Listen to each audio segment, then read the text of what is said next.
Joshua 7-ാം അധ്യായം 1 മുതൽ 26 വരെയുള്ള വാക്യങ്ങൾ. അഗാന്റെ ഭാവം. തനിക്ക് ബലിയായി ദഹിപ്പിക്കെ എന്റെ ജെറിക്കോയിൽ നിന്ന് ഒന്നും എടുക്കരുതെന്ന് കർത്താവ് നൽകിയ കൽപ്പന ഇസ്രായേൽ ജനം ലംഘിച്ചു. യൂദാഗോത്രത്തിൽപ്പെട്ട സേരായുടെ മകൻ സബ്ദിയുടെ പൗത്രനും കാർമിയുടെ പുത്രനുമായ ആഖാൻ നിഷേധിച്ച വസ്തുക്കളിൽ ചിലതെടുത്തു. തന്മൂലം കർത്താവിന്റെ കോപം ഇസ്രായേൽ ജനത്തിനെതിരെ ജ്വലിച്ചു. ബത്തേലിന് കിഴക്ക് ബെഥാവന് സമീപത്ത് ആയ പട്ടണത്തിലേക്ക് ജെറിക്കോയിൽ നിന്ന് ജോഷുവ ആളുകളെ അയച്ചു. പറഞ്ഞു, നിങ്ങൾ പോയി അവിടെ രഹസ്യമായി നിരീക്ഷിക്കുവിൻ. അവർ അങ്ങനെ ചെയ്തു. അവർ തിരികെ വന്ന് ജോഷുവോട് പറഞ്ഞു, എല്ലാവരും അങ്ങോട്ട് പോകേണ്ടതില്ല. 2000-മോ 3000-മോ പേർ പോയി ആയിയെ ആക്രമിക്കട്ടെ. എല്ലാവരും പോയി ബുദ്ധിമുട്ടേണ്ടതില്ല, കാരണം അവർ കുറച്ചുപേർ മാത്രമേ ഉണ്ടായിരുന്നുള്ളൂ. അങ്ങനെ അവരിൽ നിന്ന് ഏകദേശം 3000 പേർ പോയി. എന്നാൽ അവർ ആയി പട്ടണക്കാരുടെ മുന്നിൽ തോറ്റോടി. ആയി നിവാസികൾ 30ഓളം പേര് വധിച്ചു. അവർ അവരെ നഗരകവാടം മുതൽ ഷബാറിം വരെ പിന്തുടരുകയും താഴോട്ട് ഇറങ്ങുമ്പോൾ വധിക്കുകയും ചെയ്തു. ജനം ഭയാചകിതരായി.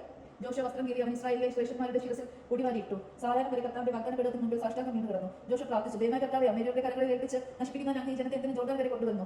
അക്കരെ താമസിച്ചാൽ മതിയായിരുന്നു. കർത്താവ് ഇസ്രായേൽക്കാർ ശത്രുക്കളോട് തോറ്റു പിൻവാങ്ങിയ ഈ അവസരത്തിൽ ഞാൻ എന്ത് പറയേണ്ടു? കാനാന്യരും അവിടെയുള്ള മറ്റുള്ളവരും ഇത് കേൾക്കും. അവർ ഞങ്ങളെ വളയുകയും ഞങ്ങളുടെ നാമം ഭൂമുഖത്ത് നിന്ന് തുടച്ചു മാറ്റുകയും ചെയ്യുമ്പോൾ അങ്ങയുടെ നാമത്തിന്റെ മഹത്വം കാക്കാൻ എന്ത് ചെയ്യും? കർത്താവ് ജോഷുവോട് അരുളി ചെയ്തു, എഴുന്നേൽക്കുക, നീ എന്തിന് ഇങ്ങനെ സാഷ്ടാംഗം വീണ് കിടക്കുന്നു? ഇസ്രായേൽ പാപം ചെയ്തിരിക്കുന്നു. എന്റെ കൽപ്പന അവർ ലംഘിച്ചു. നിഷേധ വസ്തുക്കളിൽ ചിലത് അവർ കൈവശപ്പെടുത്തി. അവതങ്ങളുടെ സമാനങ്ങളോട് കൂടെ വച്ചിട്ട് വ്യാസം പറയുകയും ചെയ്തിരിക്കുന്നു. അതിനാൽ ഇസ്രായേൽ ജനത്തിന് ശത്രുക്കളെ ചെറുത്തു നിൽക്കാൻ സാധിക്കുന്നില്ല. അവരുടെ മുൻപിൽ തോറ്റി പിന്മാറുന്നു. എന്നാൽ അവർ നശിക്കപ്പെടാനുള്ള ഒരു വസ്തുവായി തീർന്നു. നിങ്ങൾ എടുത്ത നിഷേധ വസ്തുക്കൾ നശിപ്പിക്കുന്നില്ലെങ്കിൽ ഞാൻ ഇനി നിങ്ങളോട് കൂടെ ഉണ്ടായിരിക്കില്ല. നീ എഴുന്നേറ്റ് ജനത്തെ ശുദ്ധീകരിക്കുക. നാളത്തേക്ക് തങ്ങളെ തന്നെ ശുദ്ധീകരിക്കാൻ അവരോട് പറയുക. ഇസ്രായേലിന്റെ ദൈവമായ കർത്താവ് അരുളി ചെയ്യുന്നു, ഇസ്രായേലിലെ നിഷിദ്ധ വസ്തുക്കൾ നിങ്ങളുടെ ഇടയിലുണ്ട്. അത് എടുത്തു മാറ്റുന്നത് വരെ നിങ്ങളുടെ ശത്രുക്കളെ നേരിടാൻ നിങ്ങൾക്ക് സാധിക്കില്ല. പ്രഭാതത്തിൽ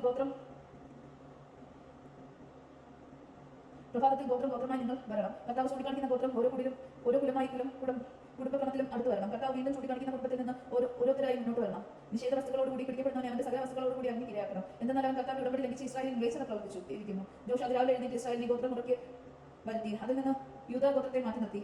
അവൻ യൂദാകുലങ്ങളെ വരുത്തുന്നതിൽ നിന്ന് സ്വരാകുലത്തെ മാറ്റി നിർത്തി. പിന്നീട് അവൻ സ്വരാകുലത്തിൽ ഓരോ കുടുംബത്തെയും വരുത്തി. അതിൽ നിന്ന് സംവിധ കുടുംബത്തെ വേർതിരിച്ചു. വീണ്ടും സന്തതി കുടുംബത്തിൽ നിന്ന് ഓരോരുത്തരെയും വരുത്തി. യൂദാ ഗോത്രത്തിലെ സേരായുടെ മകൻ സബ്ദിയുടെ പുത്രനും കാർമിയുടെ പുത്രനുമായ ആഹാനെ മാറ്റി നിർത്തി.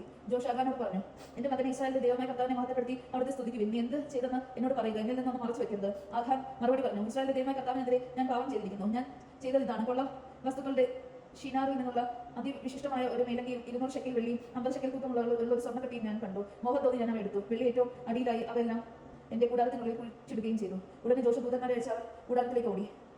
വെള്ളി ഏറ്റവും അടിയിലായി അവയെല്ലാം മുറിച്ചു വച്ചിരിക്കുന്നത് അവർ കണ്ടു.